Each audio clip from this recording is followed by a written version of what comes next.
Toy Story, Starry Night. Guess what? Bonnie said to her toys one afternoon. We're doing something special tonight. The toys were arranged on top of Bonnie's bed. They couldn't wait to find out what the something special was. We're going on an adventure, Bonnie said, clapping her hands. Though they didn't make a peep, the toys all wondered what kind of adventure was in store. We're ready to go, said Bonnie as she gathered her toys in a big tote bag. First, she picked up the toys her new friend Andy had given her. Woody the Cowboy, Buzz Lightyear, Slinky Dog, and all their pals. Next, she collected her beloved old toys.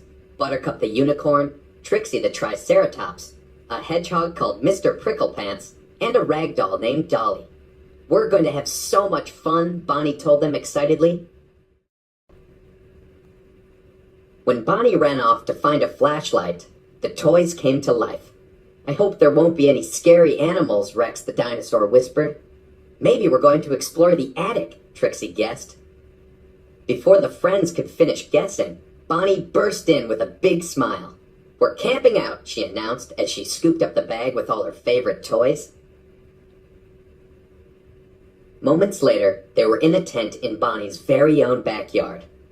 Here we are, Bonnie said as she pulled the toys out of her bag. Rex, you sit next to Trixie. Buttercup, Woody, and Buzz, you'll be next to my sleeping bag. How about a picnic?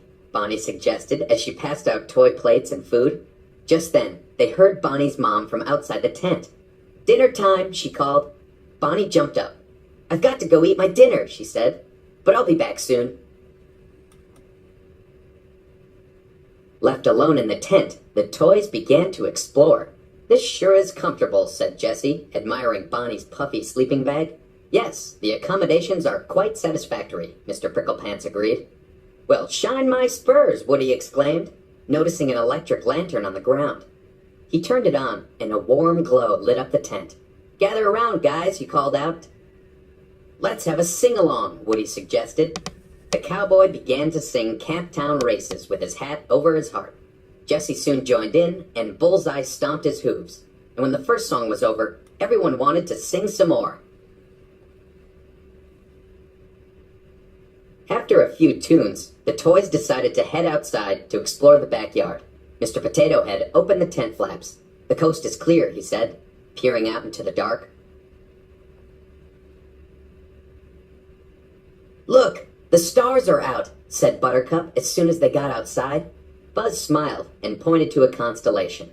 That, my friend, is the Big Dipper. 7 stars that form a ladle shape, he told his pals. Mr. Potato Head looked up. I just saw a shooting star, he cried. Ham looked up too. I think that was a firefly, he replied. I'm gonna explore the yard, Jessie shouted, hopping on Bullseye's back. Who wants to play freeze tag? Trixie asked the other toys. But before they could even answer, she tapped Rex with her horn. Tag, you're frozen, she called. The rest of the toys grinned and started to run as Trixie chased after them as fast as she could. Hey, Rex called out, still frozen. Somebody, tag me? Anybody? Soon, the toys were tired and decided to go back into the tent. How about a theatrical shadow puppet production, suggested Mr. Pricklepants. Great idea, said Woody. The toys used Bonnie's flashlight to make shadow puppets on the tent wall. First, Buzz made an airplane with his wings. Then, Mr. Pricklepants made an elephant by holding out his arm. Rex peeked outside the tent window. Gee, it sure got dark fast, he said. But before he knew it, Dolly made a pair of bunny ears behind his head, and everyone laughed, even Rex. Every sleepover needs a scary story, said Mr. Potato Head, clicking off the light.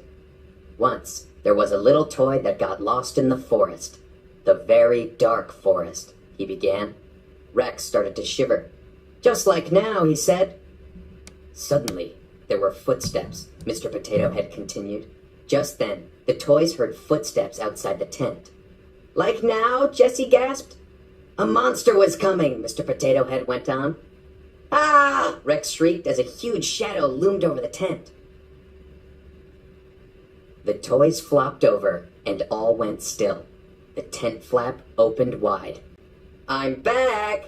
It was Bonnie. She set the toys outside around the lantern. It wouldn't be the best campout ever if we didn't toast marshmallows, she announced. The toys didn't say a word, but they couldn't have agreed more.